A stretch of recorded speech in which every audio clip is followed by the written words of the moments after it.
الحمد لله الذي جعل نبينا شاهدا ومبشرا ونذيرا وداعيا إلى الله بإذنه وسراجا منيرا، والصلاة والسلام على النبي حبيبه المصطفى الذي أرسله بالحق والهدى، وعلى آله وأصحابه أولي الصدق والصفاء، أما بعد، فأعوذ بالله من الشيطان الرجيم.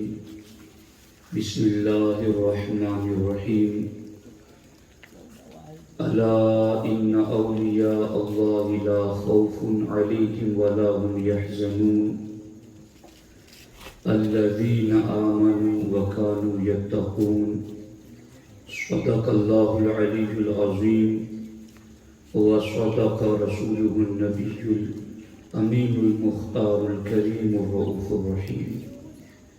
انتہائی احترام و عقیدت کے ساتھ حضور سید المرسلین، خاتم الانبیاء، شفیع المذنبین، رحمت للعالمین، صلی اللہ تعالی علیہ وآلہ واصحابہ وبارک وسلم کی بارگاہ میں اپنی غلامی کا ثبوت دیں، اور جس طریقے سے میں پڑھا ہوں میرے ساتھ مل کر با ادب با آواز بلند نذران محبت پیش کریں.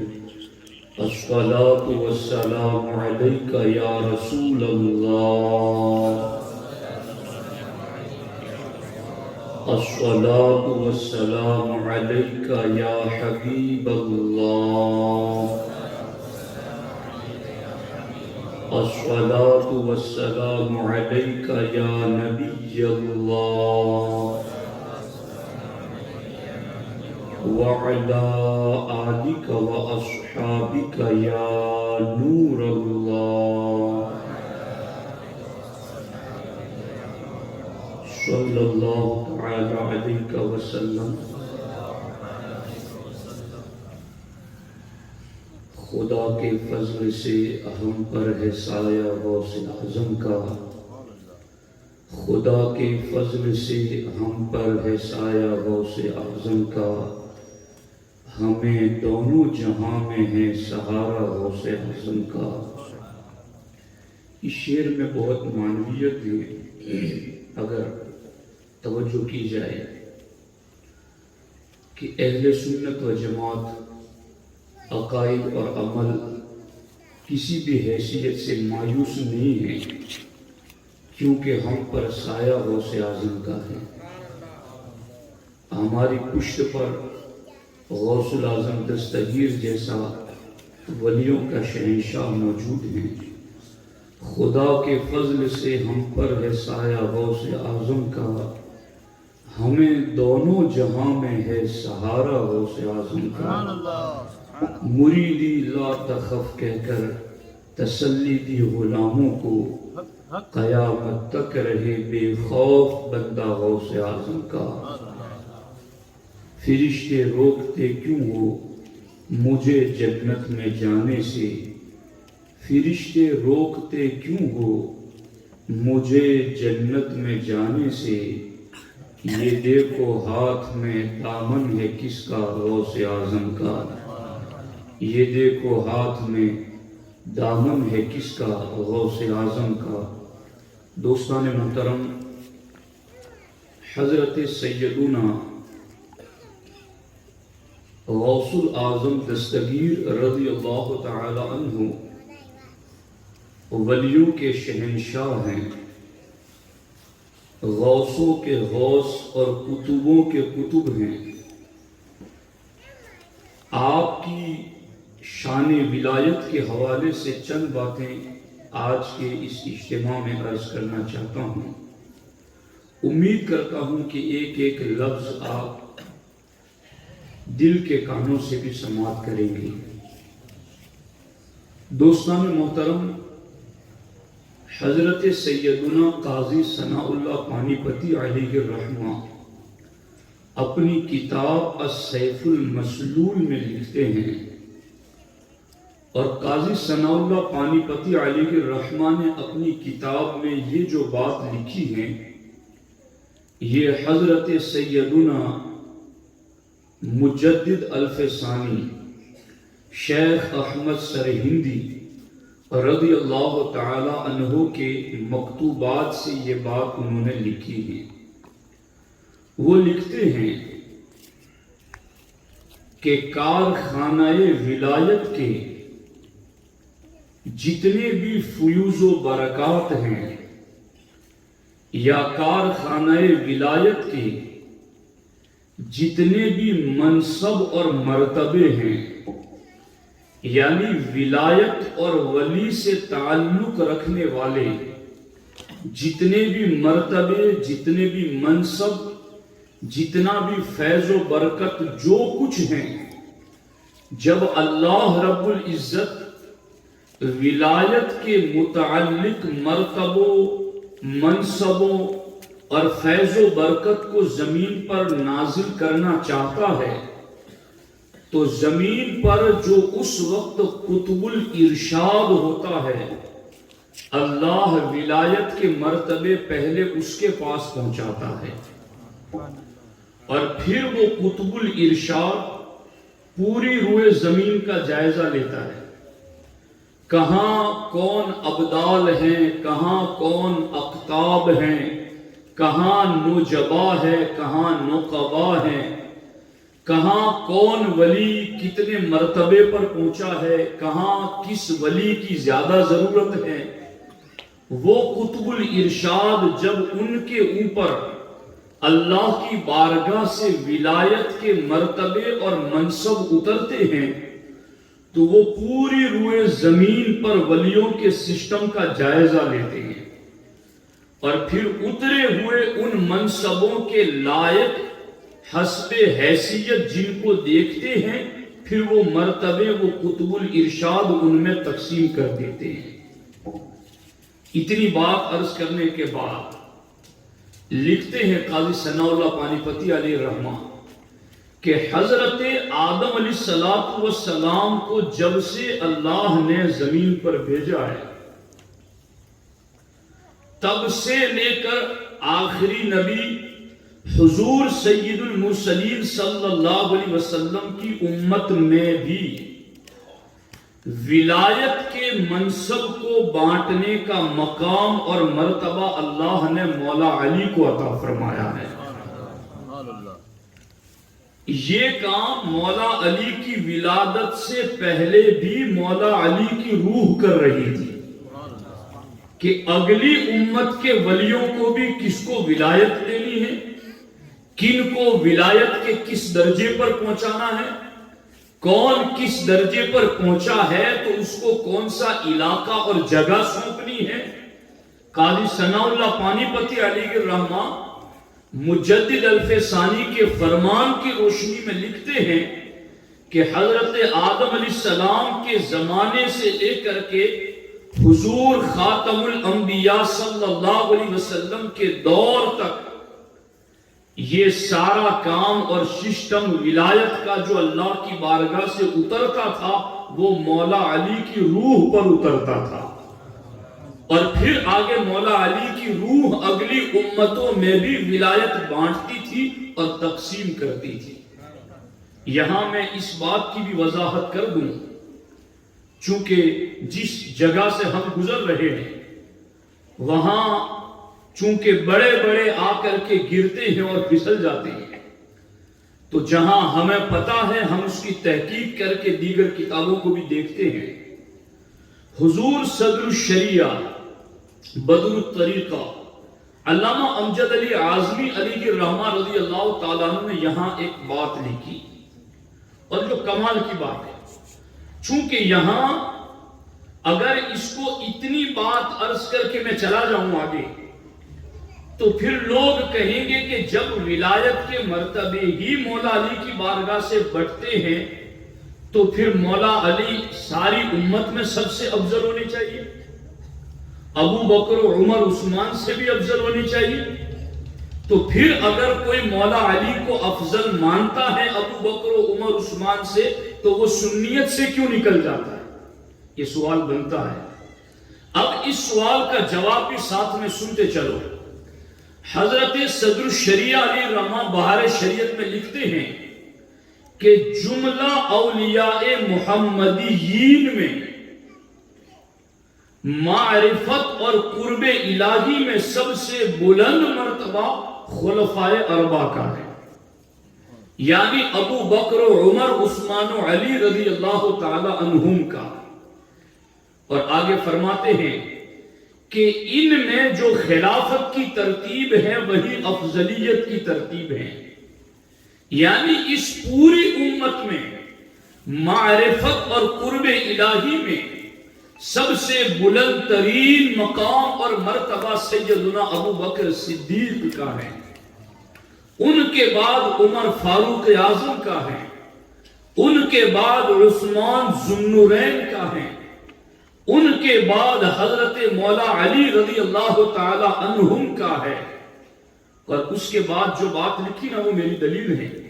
حضور صدر الشریعہ فرماتے ہیں کہ ہاں مرتبہ تکمیل پر جانب کمالات نبوت اللہ کے رسول صلی اللہ علیہ وسلم نے ابو بکر و عمر کو متعین فرمایا، اور جانب کمالات ولایت اللہ کے رسول صلی اللہ علیہ وسلم نے مولا علی کو مقرر فرمایا. تو ماں بعد کے جملہ اولیاء کرام نے مولا علی کے گھر ہی سے نعمت پائی، انہی کے دستے نگر تھے، ہیں اور رہیں گے. یعنی اب دو جہتیں ہو گئی. ایک ہے کہ نبیوں کے کمالات کی طرف ابو بکر عمر کو رکھا، اور خاص طور پر امت میں ولایت کا منصب بانٹنے کا کوٹا یہ مولا علی کو دیا. تو چونکہ جانب کمالات نبوت یعنی نبیوں کی شانوں کے قریب قریب جن کا امت میں مرتبہ ہے وہ ابو بکر عمر ہے، اور پھر ولایت کی جانب دیکھیں تو صبح قیامت تک جن کو ولایت بانٹنے کا منصب دیا گیا وہ مولا علی کی ذات ہے، اور قیامت تک کے لیے ولیوں کو جن کے گھر سے ولایت کی خیرات ملے گی وہ مولا علی کا گھر ہے، اور قیامت تک مولا علی کے ہی وہ دستے نگر یعنی ان کے ہاتھ نیچے تھے، ہیں اور رہیں گے. اور یہی بات قاضی ثناء اللہ پانی پتی علیہ الرحمہ نے حضرت شیخ ربانی مجدد الفسانی کے اقوال کی صورت میں ذکر کی کہ حضرت آدم علیہ السلام سے لے کر مولا علی کے پیدا ہونے تک مولا علی کی روح اگلی امت کے ولیوں میں مرتبہ ولایت بانٹتی تھی، اور مولا علی کے بعد پھر امام حسن مجتبی، پھر امام حسین، پھر امام زین العابدین، پھر امام باقر، پھر امام جعفر الصادق، پھر امام موسیٰ کاظم، امام رضا علی، امام نقی علی، امام موسیٰ کاظم، اور پھر امام حسن عسکری رضی اللہ تعالیٰ عنہ. اب یہ سارے کے سارے ائمہ اہل بیت اطہار آسمان سے اترنے والے ولایت کے منصب اور مرتبے ان کے اوپر اترتے رہے، اور یہ اپنے اپنے زمانے میں پوری دنیا کے اندر ولایت کے منصب بانٹتے رہے. اور امام حسن عسکری کے بعد سے لے کر سیدنا امام مہدی رضی اللہ تعالی عنہ کے آنے تک آسمان سے اترنے والے ولایت کے مرتبے اور منصب اتریں گے تو غوث الاعظم دستگیر پر اتریں گے. یعنی اللہ پورے ولایت کے سسٹم کو جاری رکھنے کے لیے کہ کس کو ولایت دینی ہے، کس کا مرتبہ بڑھانا ہے، کس کو بلندی دینی ہے، کس کو کہاں بھیجنا ہے، امام حسن عسکری کے بعد غوث الاعظم دستگیر کو یہ مرتبہ ملا، اور قیامت کے قریب امام مہدی کے آنے تک پوری دنیا میں ولایت کی تقسیم کرنے کا یہ مرتبہ غوث الاعظم دستگیر کے ہاتھ میں رہے گا.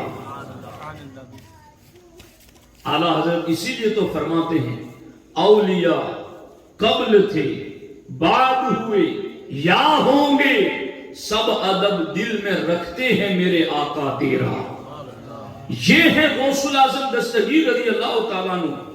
اب آپ نے ولایت کا یہ منصب کیسے بانٹا؟ چونکہ میں آپ کو احساس دلانے کے لیے بات کہہ رہا ہوں، چونکہ شاید آپ کو سمجھ میں نہ آ رہی ہو کہ مولانا کیا بات کر رہے ہیں.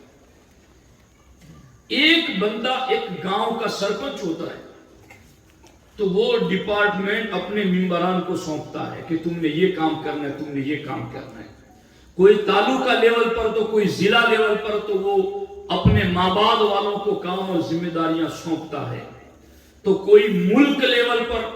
تو اس طرح سے یہ دائرہ بڑھتا چلا جاتا ہے، ایک گاؤں سے لے کر تعلقے سے لے کر ضلع سے لے کر صوبہ سے لے کر پھر ملک کی سرحدوں تک باضابطہ یکے بعد دیگر ایک پورا نظام اور سسٹم چلتا ہے. غور کرو کہ غوث پاک کو اللہ نے کتنا بلند مرتبہ دیا ہے کہ آج سے تقریباً 1000 سال پہلے انہیں یہ مرتبہ مل چکا، اور قیامت کے قریب امام مہدی کے آنے تک صرف ایک ملک نہیں پوری دنیا کے اندر کہاں کہاں ولایت بانٹنی ہے، یہ سارا مرتبہ اللہ نے غوث پاک کو عطا فرمایا. یہ کتنا بلند مرتبہ ہے، یہ کتنی بڑی شان ہے. اور اس کو اگر آپ سمجھنا چاہتے ہیں تو ایک روایت کے ذریعہ سمجھو. سرکار غوث الاعظم دستگیر رضی اللہ تعالی عنہ کی حیات ظاہری میں ایک ولی تھے جن کا نام سیدنا عبد الرحمن تفسنجی علیہ الرحمہ تھا. ایک مرتبہ اپنی خانقاہ میں وہ بیٹھے ہوئے تھے اور ان پر وجد کی کیفیت طاری ہوئی.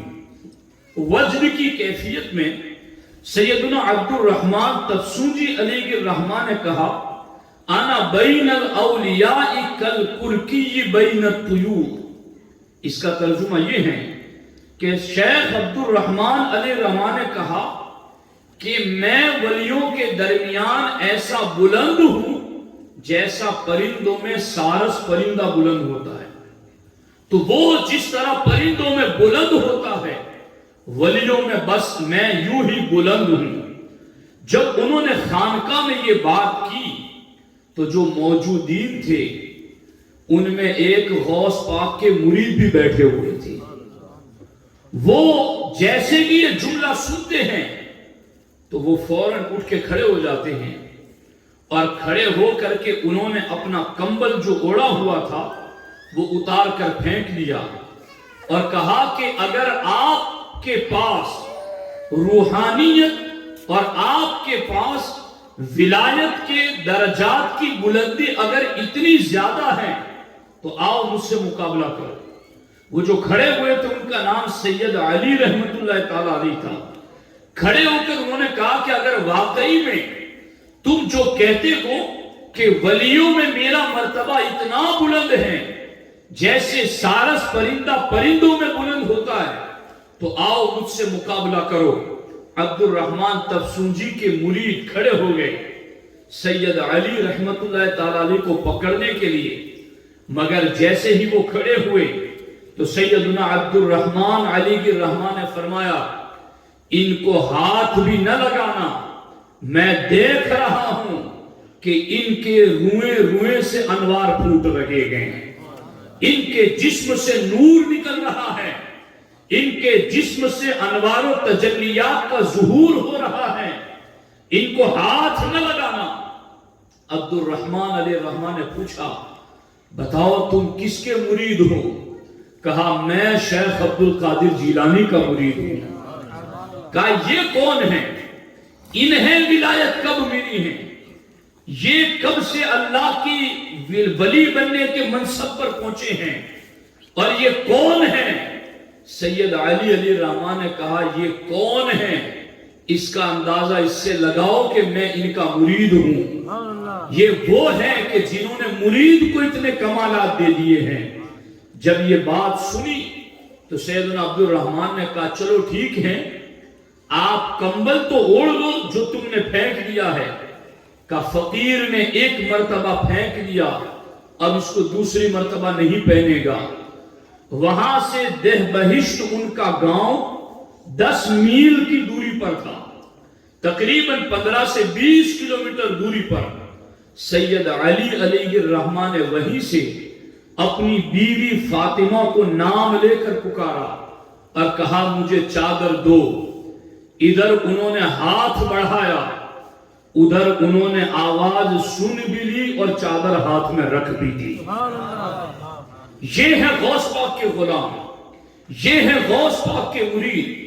جب یہ معاملہ سیدنا عبد الرحمن علیہ الرحمٰن نے دیکھا تو انہوں نے 2 آدمی اپنے مریدوں میں سے چن کر بغداد کی طرف روانہ کیے، کہا جاؤ تم بغداد اور شیخ عبد القادر جیلانی کو سلام کہنا اور ان کو پوچھنا کہ ہمارے پیر عبد الرحمن تفسونجی روزانہ اللہ کی بارگاہ میں جاتے اور آتے ہیں اور وہاں جاتے وقت بھی ان کی ولیوں سے ملاقاتیں ہوتی ہیں اور پلٹتے وقت بھی ولیوں سے ملاقاتیں ہوتی ہیں، مگر تمہیں ولایت کا مرتبہ کب ملا کہ نہ جاتے وقت تم سے کبھی ہمارے پیر کی ملاقات ہوئی، نہ پلٹتے وقت کبھی تمہارے پیر سے ہمارے پیر سے تمہاری ملاقات ہوئی، تو تمہیں ولایت کا منصب کب ملا ہے؟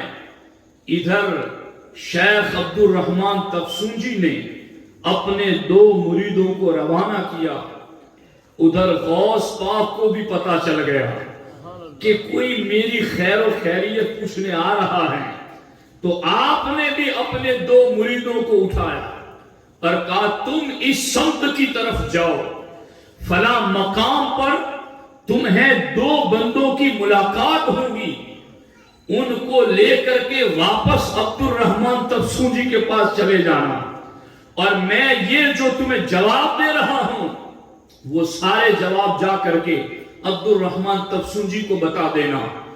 غوث پاک کے 2 مرید چلے، ادھر عبد الرحمن تفسونجی کے 2 مرید چلے، راستے میں غوث پاک کے بتائے ہوئے مطابق ان کی ملاقات ہوئی۔ کہا کدھر جا رہے ہو؟ کہا بغداد شیخ عبد القادر جیلانی سے ملنے جا رہے ہیں۔ کہا ہمیں غوث پاک نے ہی بھیجا ہے اور ہم تمہیں واپس لے جانے کے لیے آئے ہیں۔ لے کر کے واپس انہی کے پیر کے پاس چلے اور جا کر پہلے وعلیکم السلام کہا، پھر السلام علیکم کہا، اور اس کے بعد کہا کہ تم یہ پوچھ رہے ہو کہ روزانہ اللہ کی بارگاہ میں تم جاتے ہو، مگر جاتے آتے تمہاری سینکڑوں ولیوں سے ملاقات ہوتی ہے، مگر شیخ عبد القادر جیلانی سے ملاقات نہیں ہوتی ہے، تو سنو شیخ عبد القادر جیلانی کا فرمان ہے کہ اللہ کی بارگاہ میں ولی جب جاتے ہیں تو ولیوں کے اللہ کی بارگاہ میں جانے کے لیے کئی راستے ہیں۔ ایک عام راستہ ہے جہاں سے عام ولی اللہ کی بارگاہ میں جاتے ہیں، ایک خاص راستہ ہے جہاں سے خاص ولی اللہ کی بارگاہ میں جاتے ہیں، ایک اخص الخواص کا راستہ ہے جہاں سے بلند مرتبہ ولی اللہ کی بارگاہ میں پہنچتے ہیں، اور ایک آخری راستہ وہ ہے جسے رازداروں کا راستہ کہتے ہیں۔ تو تم کو بتانے کے لیے بھیجا ہے کہ ہم تمہیں بتائیں کہ تم اللہ کی بارگاہ میں رات دن جاتے ہو، مگر عام ولیوں کے راستے سے آتے جاتے ہو، مگر شیخ عبد القادر جیلانی رازداروں کے راستے سے گزرتے ہیں، رازداروں کے دروازے سے گزرتے ہیں۔ تو تمہیں کیسے پتا چلے اور تمہاری کیسے ملاقات ہو؟ چونکہ تم عام ولیوں کے راستے سے جاتے ہو اور عبد القادر جیلانی رازداروں کے راستے سے پہنچتا ہے۔ غوث پاک نے اسی لیے اپنے قصیدے میں کہا والمخدع مقامی، میرا مقام رازداروں والا ہے، اور غوث پاک نے اسی لیے کہا کہ اللہ نے فرشتوں کے سامنے جو کہا تھا انی اعلم ما لا تعلمون، کہ فرشتوں انسان کو خلیفہ بنانے پر اعتراض نہ کرو، انسان کو خلیفہ بنانے میں راز کیا ہے جو میں جانتا ہوں فرشتوں تم نہیں جانتے۔ غوث پاک فرماتے جس راز کو رب جانتا ہے وہ راز عبد القادر جیلانی ہے۔ وہ راز میرا وجود ہے، وہ ہے غوث الاعظم دستگیر۔ فرماتے ہیں میں رازداروں کے راستے سے آتا جاتا ہوں۔ اور آگے غوث پاک کے غلام مرید نے شیخ عبد الرحمن سے کہا سنو، ہمارے پیر غوث دستگیر نے بتایا ہے کہ تمہیں فلاں دن ولایت ملی تھی اور تمہیں اس دن ولایت غوث پاک کے ہاتھ ہی سے ملی تھی، بتاؤ یہ صحیح ہے یا نہیں؟ کہا ہاں یہ صحیح ہے۔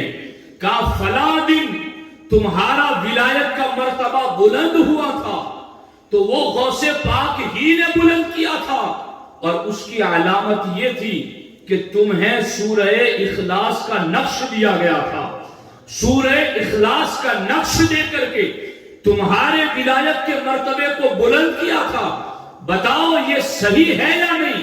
تو شیخ عبد الرحمن تفسونجی نے سر جھکا کر کہا یہ صحیح ہے، اور آج مجھے پتا چل گیا کہ شیخ عبد القادر جیلانی ولیوں کے شہنشاہ ہیں۔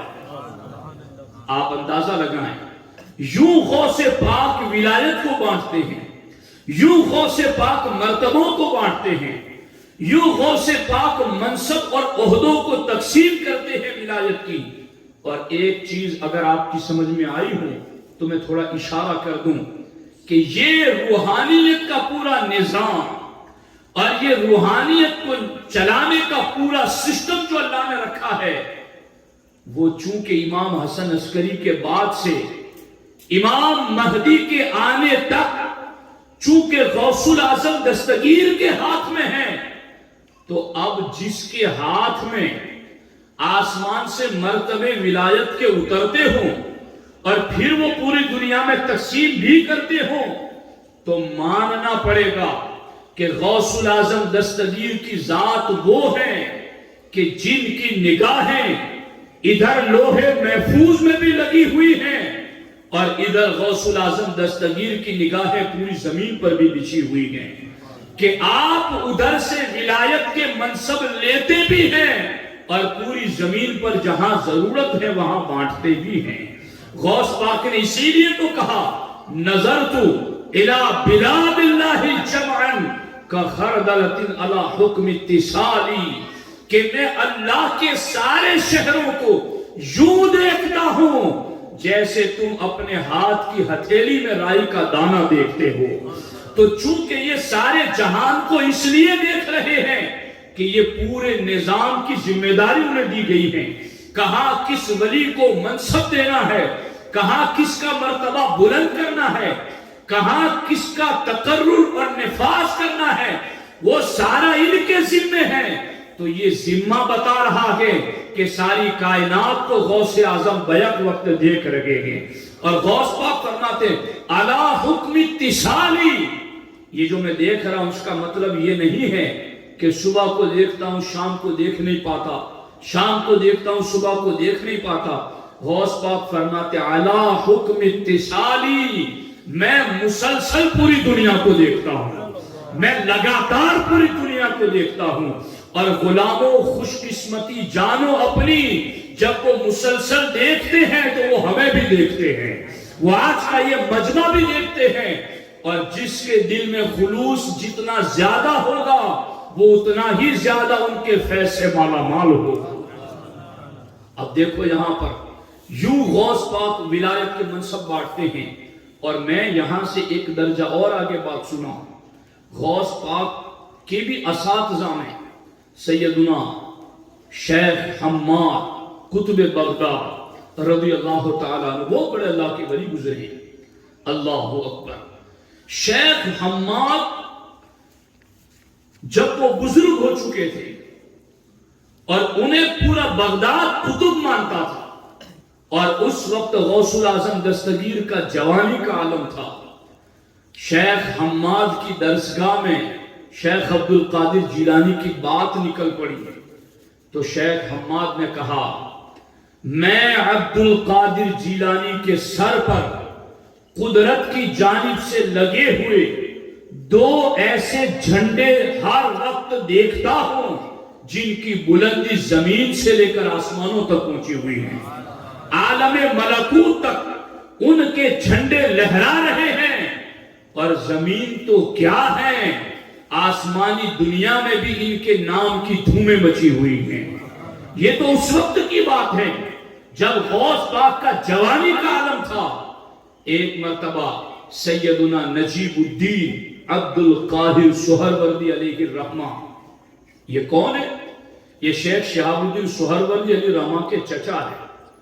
یہ سیدنا نجیب الدین عبد القاہر سہروردی فرماتے ہیں کہ میں ایک مرتبہ شیخ حماد کی محفل میں پہنچ گیا تو میں نے اس محفل میں جا کے کیا دیکھا کہ وہاں شیخ عبد القادر جیلانی تقریر کر رہے ہیں، خطاب کر رہے ہیں، بیان کر رہے ہیں، اور شیخ عبد القادر جیلانی نے بڑی لمبی تقریر کی اور اللہ کے رازوں سے پردے اٹھانے شروع کر دی اور دین کی حکمت بھری گفتگو آپ نے کی۔ تو جب غوث پاک کی گفتگو ختم ہوئی تو سیدنا حماد قطب بغداد علیہ الرحمہ نے کہا، عبد القادر تم کیسی گہرائی والی باتیں کرتے ہو، تمہیں ڈر نہیں لگتا کہ کسی بات پر اللہ پکڑ کر لے گا؟ تمہیں خوف نہیں ہوتا کہ تمہارا مواخذہ ہوگا؟ تمہیں خوف نہیں ہوتا؟ تم اتنی ڈیپ میں جا کر گہرائی کے رازوں کو بتاتے ہو تو کہیں تمہیں پکڑ دکڑ اور گرفت کا مواخذے کا خوف نہیں لگتا ہے؟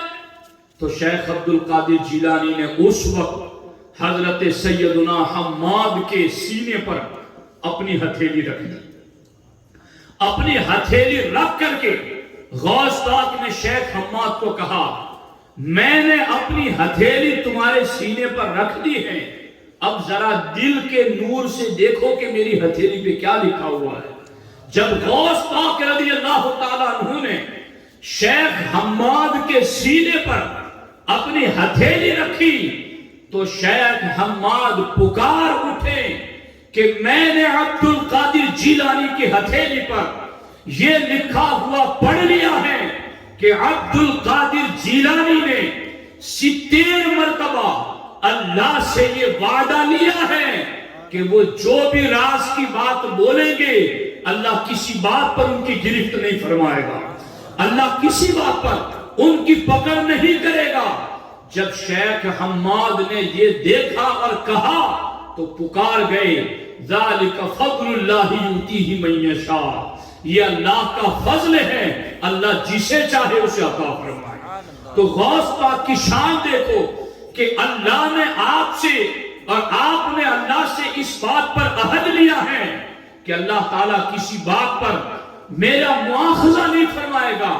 تب غوث پاک بولتے ہیں، غوث پاک کہتے ہیں میں یوں ہی نہیں بولتا، مجھے کہا جاتا ہے تو میں بولتا ہوں، میں یوں ہی لقمہ نہیں اٹھاتا، مجھے کہا جاتا ہے تو میں کھاتا ہوں، میں یوں ہی پانی نہیں پیتا، مجھے کہا جاتا ہے تو میں پیتا ہوں۔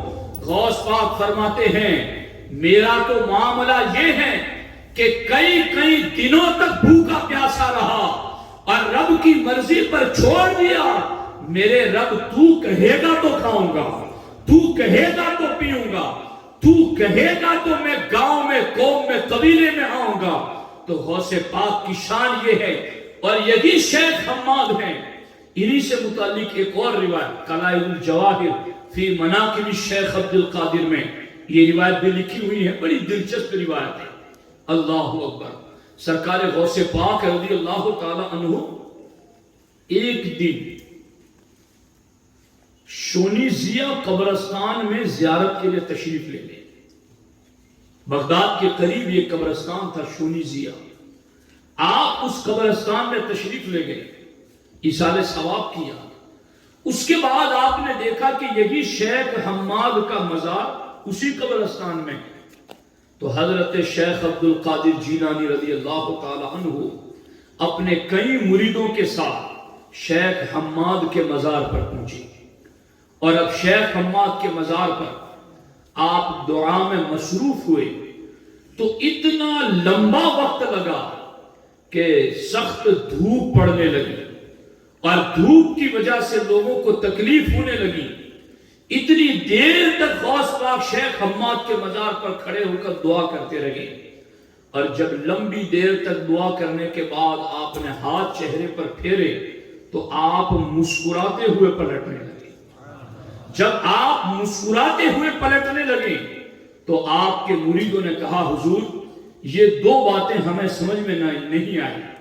پہلی بات تو یہ کہ آپ اتنی دیر تک شیخ حماد کے مزار پر کیوں کھڑے رہے، اور دوسری بات یہ ہے کہ چلو اتنی دیر تک کھڑے رہیں تو آپ نے ہاتھ پھیرا تو آپ مسکرا کیوں رہے تھے؟ یہ دو باتیں ہمیں سمجھ میں نہیں آئی۔ تو غور کرنا اس چیز پر، یہ جس وقت غوث پاک شونیزیہ قبرستان میں گئے تھے وہ ہجری سن 523 کا وقت تھا، اور جب غوث پاک سے یہ دو باتیں ظاہر ہوئی کہ ایک لمبا وقت ٹھہرے اور پھر مسکراتے ہوئے پلٹے، مریدوں کے پوچھنے پر غوث پاک نے کہا آج ہجری سن 523 ہے، مگر یاد کرو ہجری سن 499 میں، یعنی آج سے تقریباً 22 سال پہلے کا وقت یاد کرو، جب 15ویں شعبان المعظم کا دن تھا اور جمعہ کا بھی دن تھا، اور میں جامع الرصافہ میں نماز کی ادائیگی کے لیے کئی ساتھیوں کے ساتھ شیخ حماد کے پیچھے پیچھے جا رہا تھا کہ میں نے بھی جمعہ کی نماز پڑھتی ہے، اور شیخ حماد کے مریدوں کے ساتھ ساتھ میں بھی جا رہا تھا جامع الرصافہ کی طرف۔ تو جب ہم قنطرۃ الیہود سے گزرے، یعنی ایک ایسے پل سے کہ جو یہودیوں کے نام سے منسوب تھا، جب اس پل پر سے غوث پاک اور شیخ حماد گزر رہے تھے تو غوث پاک فرماتے مجھے شیخ حماد نے اپنے ہاتھ سے دھکا دے کر کے اس پل میں گرا دیا۔ غوث پاک فرماتے سخت ٹھنڈی کا موسم تھا اور میں نے صوف کا جبہ پہنا ہوا تھا، اور میری آستین میں بھی ایک ایکسٹرا جبہ میں نے رکھا ہوا تھا کہ کہیں ضرورت پڑے گی تو میں جبہ اتار کر یہ دوسرا جبہ پہن لوں گا۔ غوث پاک فرماتے جیسے ہی مجھے شیخ حماد نے اپنے ہاتھ سے دھکا دیا تو میں نے جاتے جاتے ہی پڑھ لیا بسم اللہ نویت غسل الجمعہ، اللہ کے نام سے میں جمعہ کا غسل کر رہا ہوں۔ اس نیت سے غوث پاک کہتے میں کود گیا ان کے دھکا دینے پر، اور میں نے اپنے ہاتھوں کو پانی میں بھیگنے نہیں دیا، چونکہ میرے ایک ہاتھ میں دوسرا جبہ بھی موجود تھا تاکہ میں باہر نکل کر کے ان گیلے کپڑوں کو اتار کر کے خشک سوکھے ہوئے کپڑے پہن سکوں۔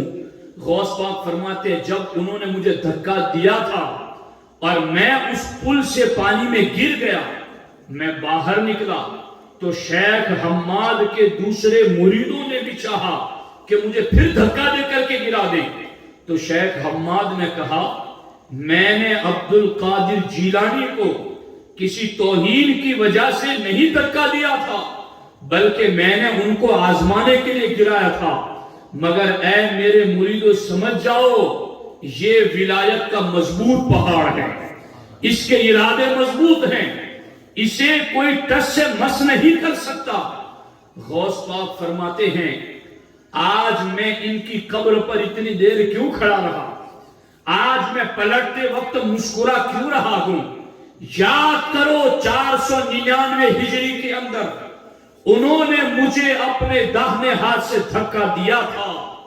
آج جب میں ان کے مزار پر آیا تو میں نے دیکھا کہ شیخ حماد کے جسم پر ایک نورانی لباس ہے، موتیوں سے سجا ہوا لباس ہے، ان کے سر پر یاقوت کے موتیوں کا تاج ہے، ان کے دونوں پاؤں کے اندر سونے کی جوتیاں ہیں، اور ان کے دونوں ہاتھ کے اندر سونے کے ٹکڑے ہیں، مگر میں نے دیکھا کہ شیخ حماد کا ایک ہاتھ تو کام کر رہا ہے مگر دوسرا ہاتھ کام نہیں کر رہا ہے، ایک ہاتھ بیمار ہے۔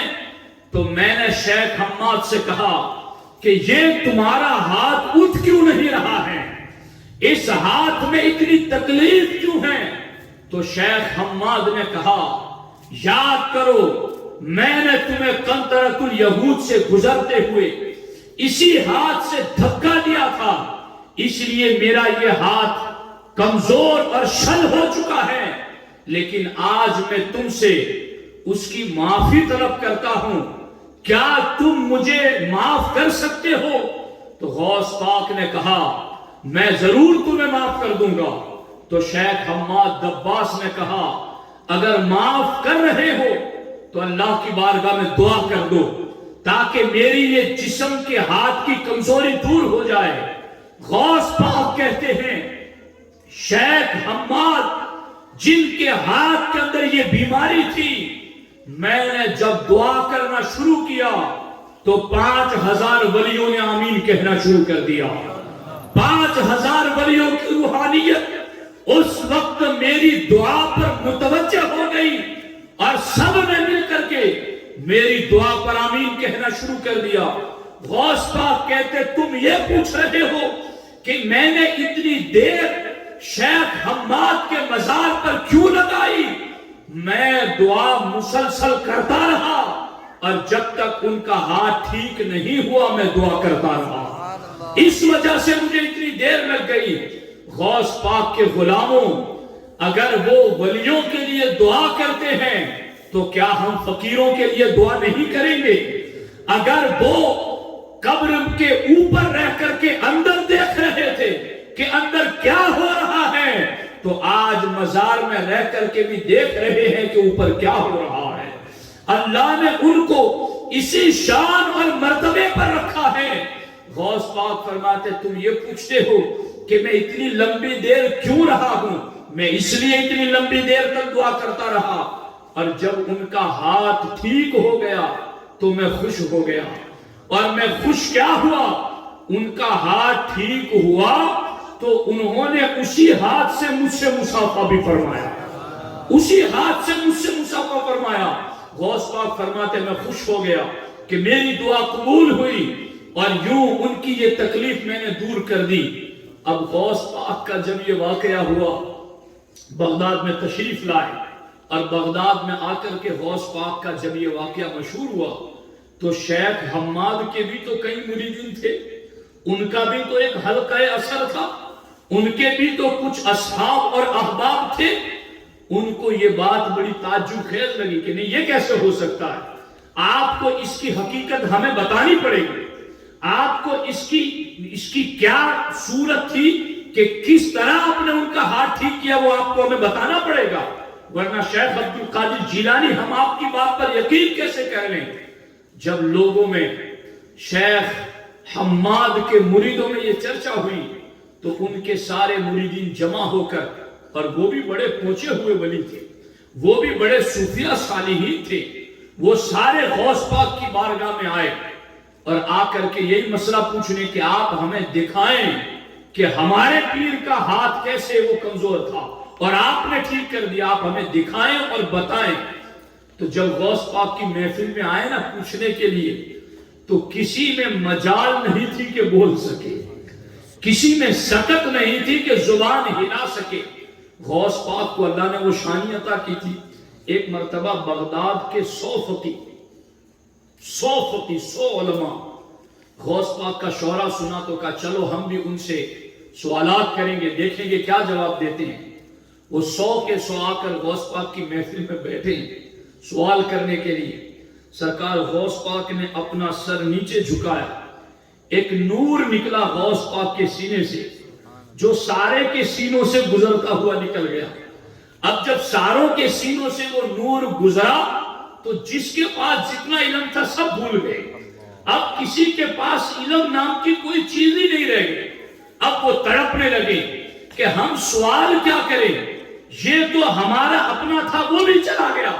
جب تڑپنے لگے، عاجزی کرنے لگے، معافی مانگنے لگے تو غوث پاک کھڑے ہو گئے اور کہا ایک ایک کر کے آنا شروع ہو جاؤ۔ جو بھی آتا غوث پاک سینے سے لگاتے تو پہلا علم بھی آ گیا، اس سے زیادہ آ گیا، دوسرے کو سینے سے لگایا، جو غائب تھا وہ بھی آ گیا اور جو دوسرا تھا وہ بھی عطا کر دیا۔ یوں 100 فقہا کو ان کا کھویا ہوا علم بھی دیا، مزید علم کے سمندر دیے۔ اس کے بعد کا اب بیٹھ جاؤ، سنو تمہارا سوال یہ تھا اور اس کا جواب یہ ہے، تمہارا سوال یہ تھا، اس کا جواب یہ ہے، تمہارا سوال یہ تھا اور اس کا جواب یہ ہے۔ یوں غوث پاک کی شان تھی۔ اب سیدنا حماد کے مریدین آئے پوچھنے کے لیے کہ آپ نے ہمارے پیر کا ہاتھ ٹھیک کر دیا، وہ بھی مزار پر جا کر عالم ارواح میں ٹھیک کر دیا، تو ہمیں بتائیں اور سکھائیں کہ کیسے آپ نے ٹھیک کیا۔ تو غوث الاعظم دستگیر رضی اللہ تعالیٰ عنہ نے فرمایا، تم بہت زیادہ لوگ آئے ہو، چن لو اپنے آپ میں سے 2 بندوں کو جن پر تمہارا اعتماد ہو، میں ان 2 کو بتا دوں گا کہ میں نے کیسے ہاتھ ٹھیک کیا ہے۔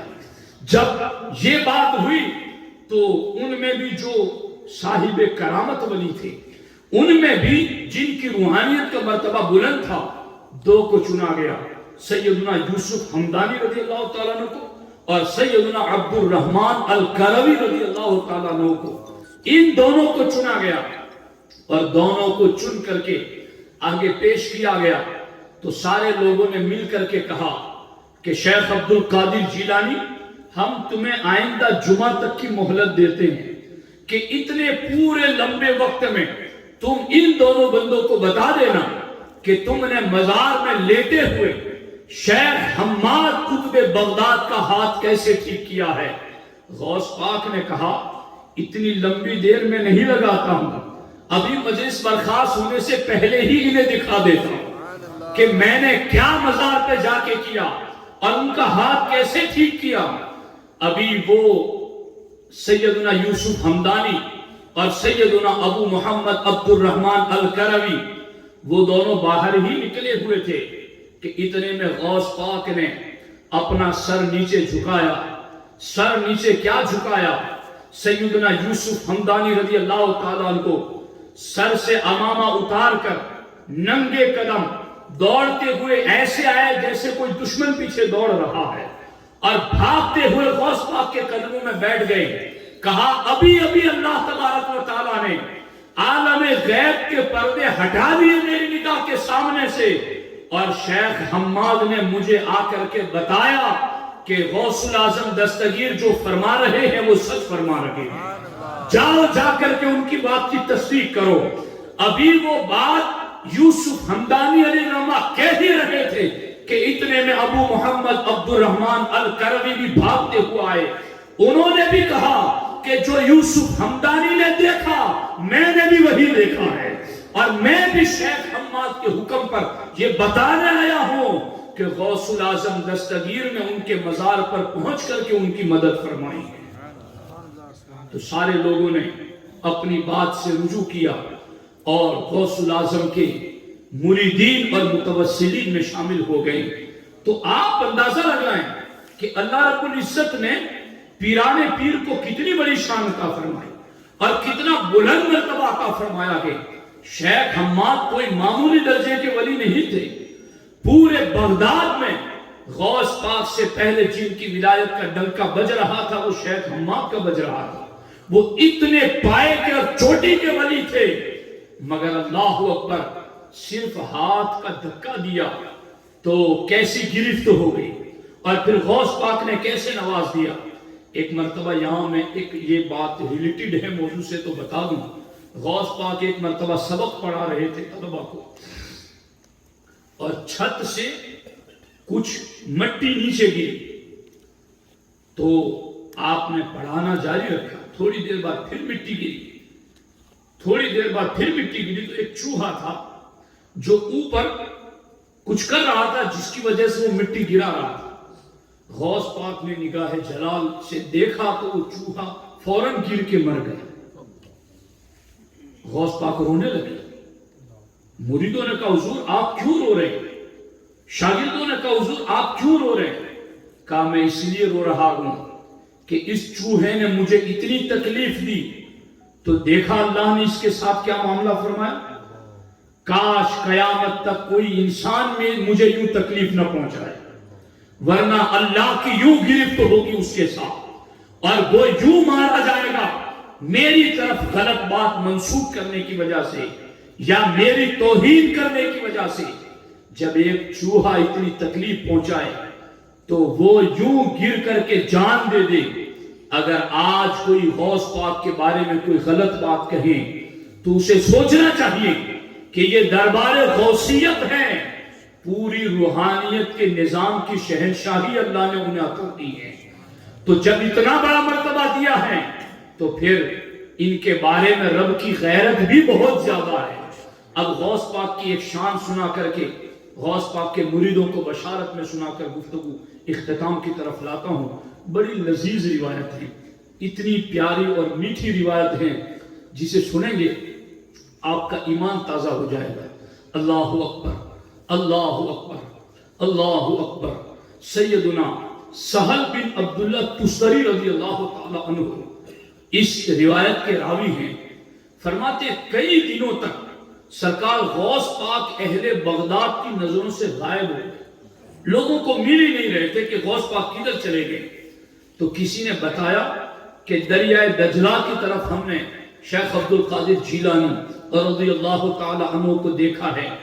تو لوگوں کا ایک بہت بڑا جمع غفیر دریائے دجلہ کی طرف چل پڑا کہ ہم تلاش کریں کہ غوث پاک کدھر روپوش ہو گئے، کدھر چھپ گئے ہیں۔ جب لوگ گئے دریا کے کنارے تو سہل بن عبداللہ تستری رضی اللہ تعالیٰ عنہ فرماتے ہیں ہم نے کیا دیکھا کہ غوث پاک سمندر کے پانی پر چلتے ہوئے ہماری طرف آ رہی ہیں۔ ہم نے یہ منظر دیکھا اور ہماری حیرت نہ لگی اس بات پر کہ سمندر کی مچھلیاں منہ نکال نکال کر انہیں سلام پیش کرتی تھی اور ان کے قدموں کے بوسے لیتی تھی۔ اور جب غوث پاک ہماری طرف بڑھ رہے تھے تو ہم نے دیکھا کہ ظہر کا وقت ہو چکا ہے اور ایک جائے نماز مصلی جیسے ہوتا ہے۔ فرماتے ہیں سہل بن عبداللہ تستری رضی اللہ تعالیٰ عنہ کہ ایک جائے نماز پورا تخت بن کر کے آسمان اور زمین کے درمیان آ کے ٹھہر گیا اور ہمیں یوں لگا جیسے تخت سلیمانی آ کے ٹھہر چکا ہے۔ یعنی یہ لفظ روایت میں لکھے، میری اپنی طرف سے کوئی لفظ نہیں۔ سہل بن عبداللہ تستری کہتے ہیں یوں لگا جیسے تخت سلیمانی ہوا میں آ کے رک گیا ہے۔ جب وہ تخت آ کر کے رکا، ظہر کا وقت تھا، تو ہم نے دیکھا کہ بڑے بہادر قسم کے بڑے عظیم الجثہ لوگ اس تخت پر آ کر کے کھڑے ہو گئے۔ ہم نے دیکھا کہ وہ شیر دل بہادر ہیں مگر ان کی آنکھوں سے اللہ کے خوف سے آنسو جاری ہیں اور وہ لگتا ہے اسی کام کے لیے پیدا کیے گئے ہوں۔ سہل بن عبداللہ تستری کہتے ہیں نماز کا وقت ہوا، تکبیر پڑھی گئی اور شیخ عبد القادر جیلانی مصلی پر کھڑے ہو گئے۔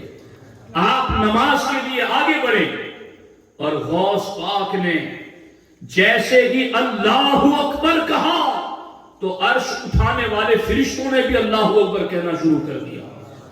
غوث پاک نے ادھر سبحان اللہ الحمدللہ اور نماز کی تسبیحیں پڑھنا شروع کی تو ساتوں آسمان کے فرشتے بھی ان کے ساتھ تسبیح پڑھنا شروع کر دیتے ہیں۔ اور پھر ہم نے دیکھا اور سنا کہ جب شیخ عبد القادر جیلانی نے نماز میں سمع اللہ لمن حمدہ پڑھا تو ہم نے دیکھا کہ ایک سبز رنگ کا نور غوث پاک کے لبوں سے نکلا اور آسمان کی طرف بڑھنے لگا۔ ہم نے غوث پاک کی نماز میں یہ شان دیکھی کہ وہ اللہ اکبر کیا کہتے ہیں، عرش اٹھانے والے فرشتے بھی اللہ اکبر کہہ رہے ہیں۔ وہ سبحان اللہ کیا کہتے ہیں، ساتوں آسمان کے فرشتے بھی تسبیح کرنے لگے۔ انہوں نے سمع اللہ لمن حمیدہ کیا کہا، زبان سے سبز رنگ کا نور نکل کر آسمانوں پر پھیلنے لگا۔ اور جب غوث پاک نے نماز مکمل کی، یاد کرو وہ سمندر کے بیچ میں وہ تخت سلیمانی کے مصر اس جائے نماز پر اور وہ عالم غیب کے رجال الغیب ولیوں کا مقتدی بننا اور وہ غوث پاک کے اللہ اکبر کہنے پر عرش اٹھانے والے فرشتوں کا اللہ اکبر کہنا، یاد کرو غوث پاک کا تسبیح کرنا اور ساتھ میں ساتوں آسمان کے فرشتوں کا تسبیح کرنا، یاد کرو غوث پاک کا وہ سمع اللہ لمن حمیدہ کہنا اور آپ کے لبوں سے سبز نور کا نکل کر آسمانوں میں پھیل جانا۔ ایسی نماز مکمل ہوئی اور نماز مکمل ہوئی تو غوث پاک نے اس نماز کے مکمل ہونے کے بعد اپنے مریدوں کے لیے مغفرت کی دعا فرما دی، اپنے مریدوں کے لیے نجات کی دعا فرما دی۔ اور دعا بھی کیسے کی غوث پاک نے؟ نبی کے وسیلے والی دعا کر دی۔ غوث پاک کیا کہتے ہیں؟ اللہم انی اسألک بحق محمد صلی اللہ تعالی علیہ وسلم حبیبک وخیر خلقک لا تقبض روح مرید او مریدہی الا بالتوبہ۔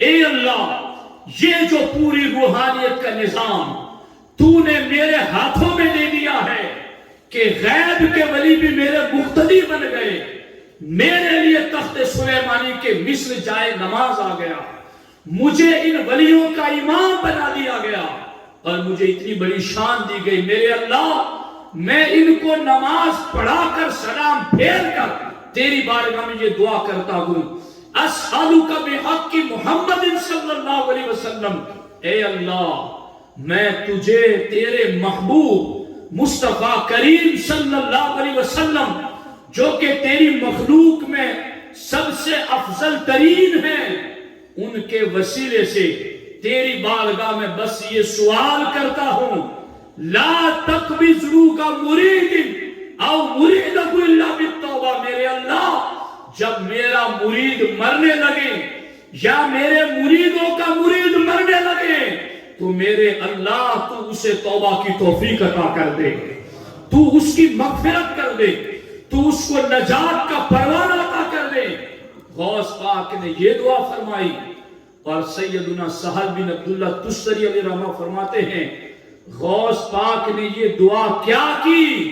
غوث پاک کی اس دعا پر آسمان کے ہر فرشتے نے آمین کہنا شروع کر دیا، ہر فرشتے نے آمین کہا، اور صرف آمین ہی نہیں کہا، جیسے ہی انہوں نے آمین کہا غیب سے آواز آئی، قد استجبت لک، اے عبد القادر جیلانی، تو نے اپنے مریدوں کی بخشش مانگی، جا ہم نے تجھے عطا کر دی۔ جو بھی تیرا مرید ہوگا ہم بغیر توبہ کے اسے موت نہیں دیں گے، ہم موت سے پہلے پہلے اس کو توبہ کی توفیق دیں گے، اس کو پلٹنے کی توفیق دیں گے، اس کو گناہ کی بخشش کا موقع دیں گے۔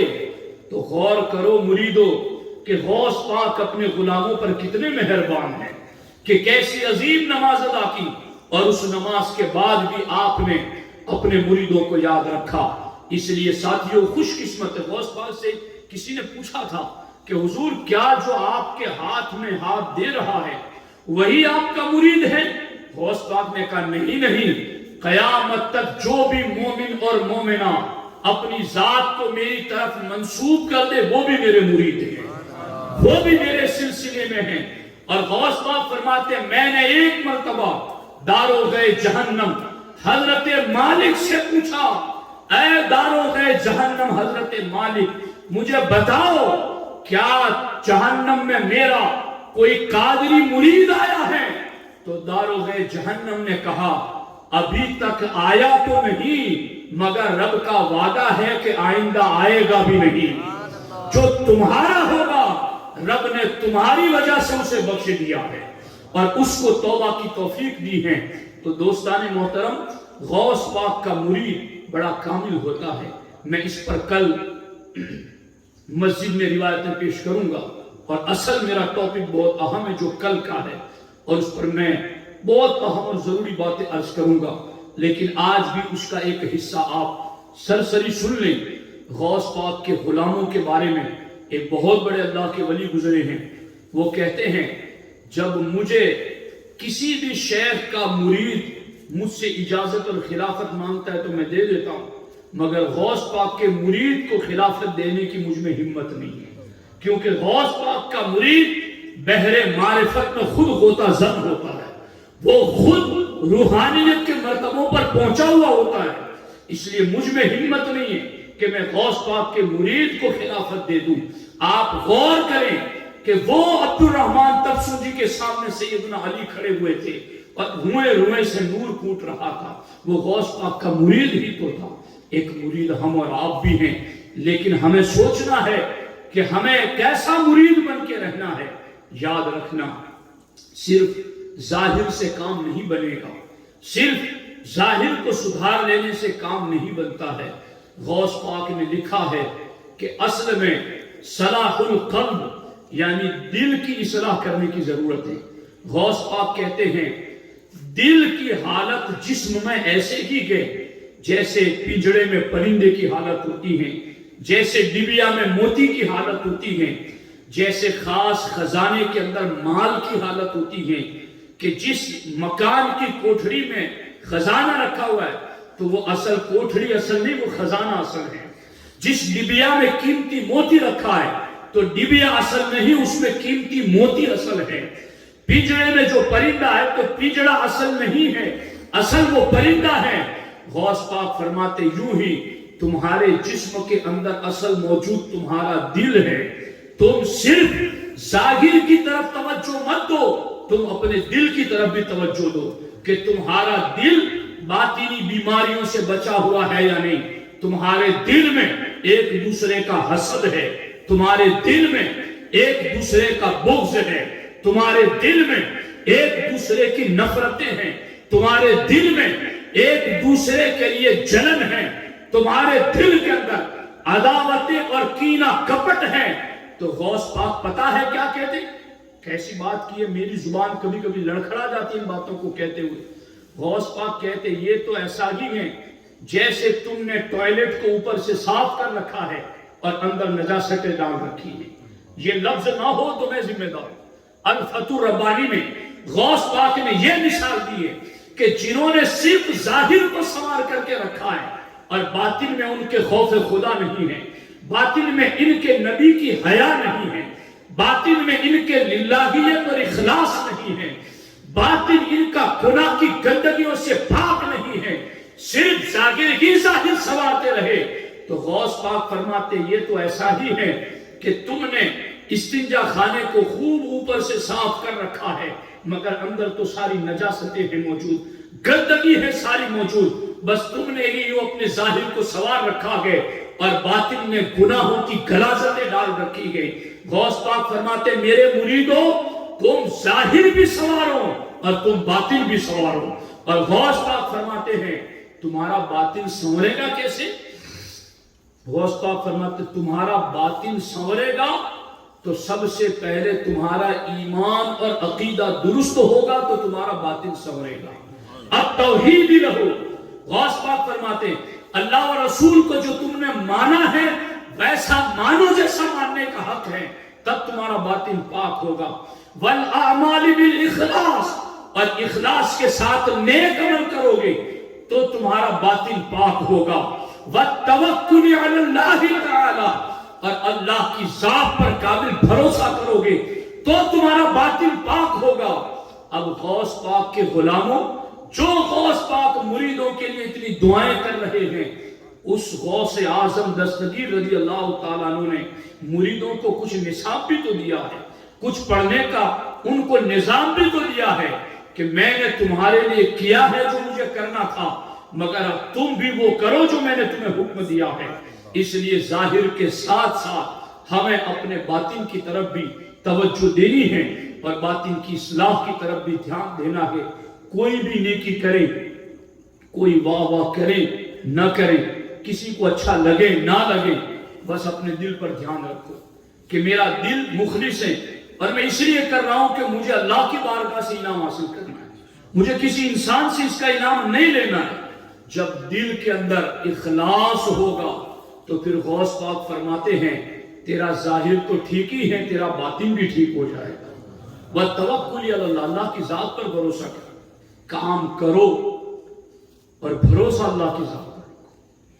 پریشان نہ ہو جاؤ کہ ابھی تک یہ کام کیا، یہ نہیں ہوا، ابھی تک میرا اور آپ کا کام ہے کام کرنا، اپنا کام کیے جاؤ، نتیجے کے لیے اللہ کے ذمہ کرم پر چھوڑو۔ ہمارا کام ہے بیان کرنا، ہمارا کام ہے کتابیں لکھنا، ہمارا کام ہے احکام شریعت کو پہنچانا۔ اب آگے اللہ کے ذمہ کرم پر ہے اور اللہ کی ذات پر بھروسہ رکھ کر کے کام کریں گے اور دلوں میں اخلاص ہوگا تو غوث پاک فرماتے دلوں کا اخلاص اللہ ضائع نہیں ہونے دیتا، اللہ قبول فرماتا ہے۔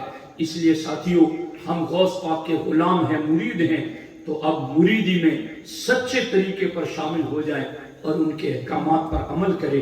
اللہ کریم کی بارگاہ میں دعا ہے، رب ذوالجلال سرکار غوث الاعظم دستگیر رضی اللہ تعالی عنہ کے کامل فیوز و برکات سے ہمیں مالا مال فرمائے۔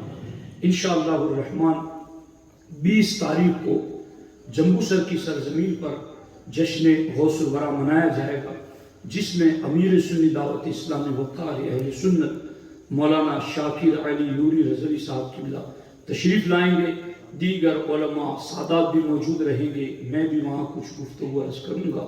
20 تاریخ کو میری آپ سے درخواست ہے کہ اب علم دین کے لیے کچھ سفر کیا کرو۔ لوگ کہتے ہیں ہمیں یوٹیوب پر سب کچھ سننے کو مل جاتا ہے، تو یہ مل جاتا ہے، لیکن محفل کی برکتیں کہاں ہوتی؟ مجلس کا جو خصوصی فیضان ہے وہ کہاں ملتا ہے؟ جب ہم بچپن میں پڑھتے تھے تو ہم دیکھتے تھے کہ لوگ ٹرکیں بھر بھر کر، گاڑیاں لے لے کر دور دور تک 50-50 100 کلومیٹر تک علم دین کے لیے مجلسوں میں جایا کرتے تھے۔ تو یہ تو چلنا بھی بہت بڑے اجر و ثواب کی بات ہے، پھر وہاں پہنچ کر کے ذوق و شوق اور تکلیف اٹھا کر کے جو علم حاصل کیا جاتا ہے اس کی برکتیں جدا ہوتی ہیں۔ محفل میں کئی اللہ والے ہوتے، کسی ایک کی آمین قبول تو ہماری بھی قبول، اور اس کے اپنے معاملات ہوتے ہیں۔ تو میری آپ سے درخواست ہے 20 تاریخ کو جمبو سر کی سرزمین پر جشن غوث الورا کے موقع پر آپ ضرور تشریف لائیں اور سرکار غوث الاعظم دستگیر کے فرامین سن کر ان کی مریدی میں کامل طریقے پر رہنے کی کوشش کریں۔ اللہ تعالی ہم سب کو سرکار غوث پاک کے فیضان سے مالا مال فرمائیں۔ السلام علیکم ورحمۃ اللہ وبرکاتہ۔ صلاۃ و سلام۔